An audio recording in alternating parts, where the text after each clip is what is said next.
And more in the way of robotic news this week. The first robot cop is expected to join Dubai's police force this month.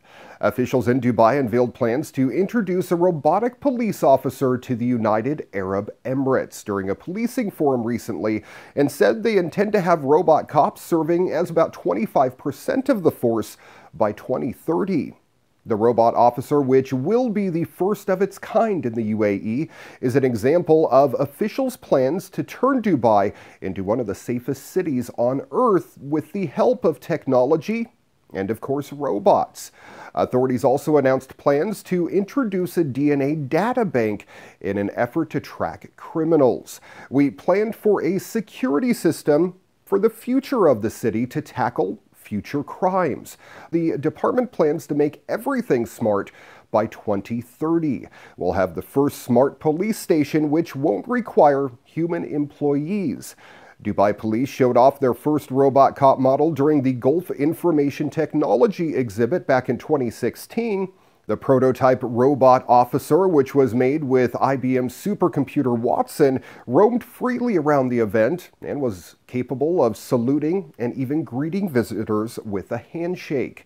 It is unclear exactly what Dubai's first robot police officer's specific job role will be, but during the 2016 event, officials said the robot will feature a touchscreen body that residents can use to report crimes and even pay fines. The robot will also be capable of scanning faces and will be able to spot people approaching from about 30 feet away. A lot of the technology billed as holographic, well, isn't.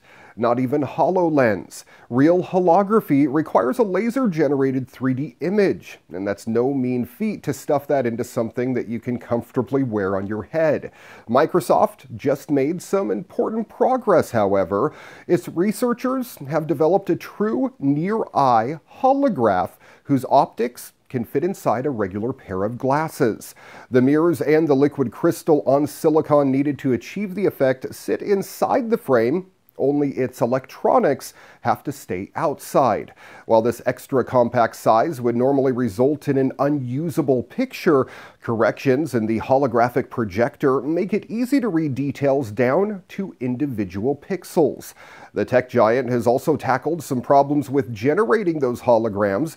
Its team took advantage of eye-tracked rendering and GPU-boosted algorithms to generate high-detail holograms in real time, complete with realistic focus and vision correction. You wouldn't necessarily need a set of corrective eyewear to compensate for some eyesight issues. Microsoft is quick to point out that this doesn't necessarily hint at its hardware plans. It's just as well the tech still faces some serious limitations. Besides the necessity of external electronics, the glasses only produce a monoscopic image right now. A stereoscopic image is another challenge altogether. If everything does come together, though, you could have a real holographic display that's comfortable to wear all day long. Whether you're a doctor, designer, or gamer, well, you could plunge yourself into augmented reality without a bulky headset weighing you down.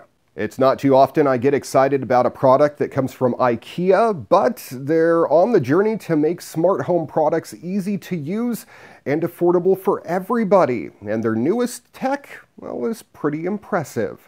IKEA is taking the next step into the smart home by making the IKEA Smart Lighting range work with Amazon Alexa, Apple HomeKit, and Google Assistant.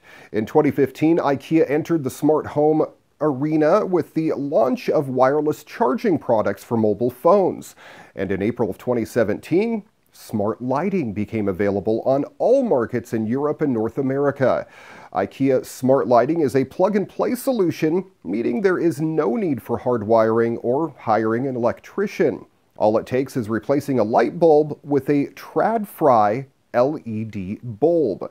By using a remote control or the Tradfri app, people can design their lighting through dimming, switching from warm to cold light in 3 steps, and setting lights for different moods. It will also be possible for people to interact with their smart lighting using Amazon Alexa or Google Assistant, and to set up and adjust their lighting using Apple's Home app, as well as have them work seamlessly together with other HomeKit, Google Assistant, and Amazon Alexa enabled accessories such as thermostats, door locks, sensors, ceiling fans, shades, and even more. Our dream of having a fully connected house may finally become a reality. IKEA sees a great potential in the smart home business. In the years to come, there will be additional launches enabling people to build onto their smart home solution. Furthermore, IKEA will continue to make its connected products work with others on the market. And in this week's medical news, a fascinating development. The stem cells that produce our blood have been created in a lab for the very first time. These could one day be used to treat people who have blood diseases and leukemia with their own cells, rather than bone marrow transplants from a donor. They could also be used to create blood for transfusions in hospitals. This is a very big deal. If you can develop these cells in the lab in a safe way and in high enough numbers, well, you wouldn't be dependent on donors anymore. In a healthy adult, blood stem cells are found in bone marrow, where they replenish the supply of red and white blood cells and platelets. They are a sort of master cells, says George Daly at Harvard Medical School. When these cells don't work properly, they fail to maintain an adequate supply of blood cells. As a result, not enough oxygen reaches the body's tissues, and this can cause some serious diseases if organs such as the heart are affected. Blood stem cells can also be wiped out by chemotherapy for leukemia and other cancers. People with these disorders tend to be treated with bone marrow, complete with blood stem cells from a healthy donor. The difficulty is finding a match, though. There is a 1 in 4 chance of achieving this from a healthy sibling, but the odds are slashed to 1 in a million if a stranger needs to be found, says Daly. In an attempt to create blood stem cells in the lab, Daly and his colleagues studied many combinations of proteins and found 5 that work together to encourage their stem cells to become blood stem cells. When they put these into mice, they went on to produce new red and white blood cells and platelets.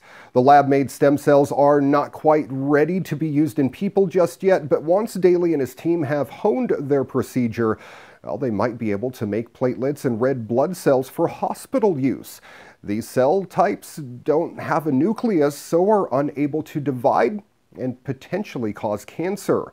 He hopes this procedure could be used within the next couple of years. Eventually, Daly hopes his cells could be used to create whole blood suitable for transfusions. Not only would such a supply be more reliable than that from donors, but it would also be free of diseases.